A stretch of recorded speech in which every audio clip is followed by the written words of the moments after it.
রাতের অন্ধকারে ম্যানগ্রোভ কেটে সাপ পাথর প্রতিমায়। রাতের অন্ধকারে নদীর চরে জেসিপি নামিয়ে কাটা হচ্ছে মাটি, এমনকি চরের জঙ্গলের ম্যানগ্রোভ পর্যন্ত কেটে ফেলা হচ্ছে।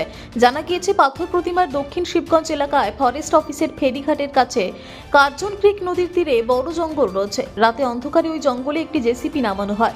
সেটির মাধ্যমে প্রথমে জঙ্গলের বেশ কিছু ম্যানগ্রোভ কেটে ফেলা হয়। এরপরই নদীর চরের মাটি কেটে রাস্তার পাশে উঁচু করে রাখা হচ্ছিল। কিন্তু কেন হঠাৎ করে ম্যানগ্রোভ কেটে নদীর চরের মাটি কাটা হচ্ছিল গ্রামবাসীরা কেউ জানেন না। তাদের অভিযোগ, এই ফেরিঘাট থেকে ঢিলছড়া দূরত্বে বন দপ্তরের অফিস রয়েছে, তা সত্ত্বেও এরূপ অবৈধ কাজ হচ্ছে। সবার অজান্তে রাতের অন্ধকারে এই কাজ করা হচ্ছে।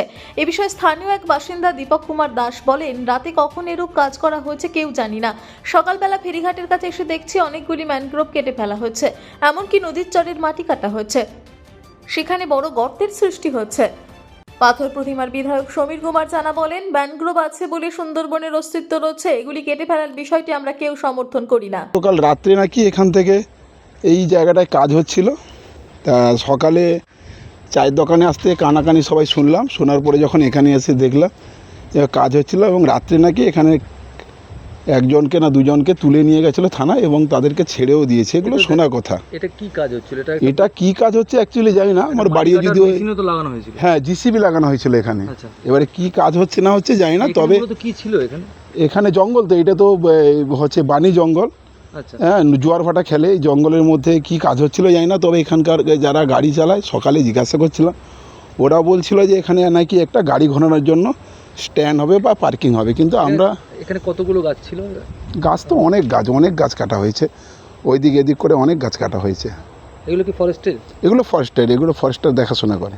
এই আমার পাথর প্রতিমার যেহেতু দ্বীপাঞ্চল বেষ্টিত এলাকা, এখানে আমরা আমাদের এই দ্বীপাঞ্চল বেষ্টিত এলাকাগুলোকে সুরক্ষা করে রেখেছি একমাত্র ম্যানগ্রোভ প্ল্যান্টেশনকে সমৃদ্ধ করার সাথে, এবং মাননীয় মুখ্যমন্ত্রী সেই উদ্যোগটা নিয়েছিলেন।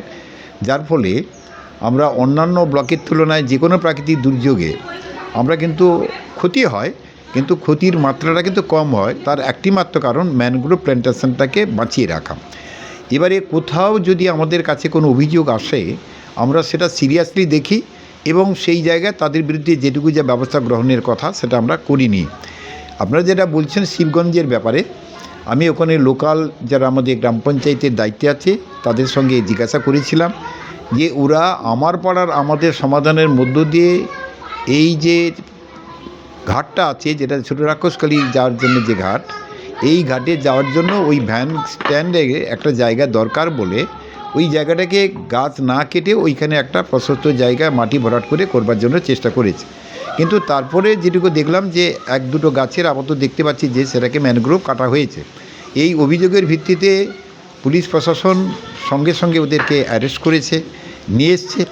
আজকের আমাদের এই প্রবলেমের জন্যই মোটামুটি সেটাকে আমরা সঠিক সিদ্ধান্ত নিতে পারিনি, কিন্তু এটা আমরা পরিষ্কার যে ম্যানগ্রোভ কাটার ক্ষেত্রে কারোর যদি এই ধরনের মানে নিয়ম বহির্ভূত পদ্ধতিতে এটা যদি কেউ করে থাকে, আমরা দল তাকে কখনো মার্জনা করি না, করবও না।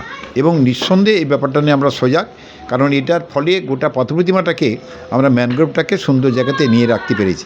কোথাও কেউ যদি এই কাজে লিপ্ত হয়, তাকে কিভাবে করে ওই জায়গা থেকে দূরীভূত করতে হয় বা তার বিরুদ্ধে যেটুকু অ্যাকশন নেওয়ার দরকার আমরা নিশ্চয়ই নিচ্ছি এবং নেব, এটুকু ভরসা দিতে পারি। পাথর প্রতিমা থেকে বিশ্ব সমাচার নিউজ টিম।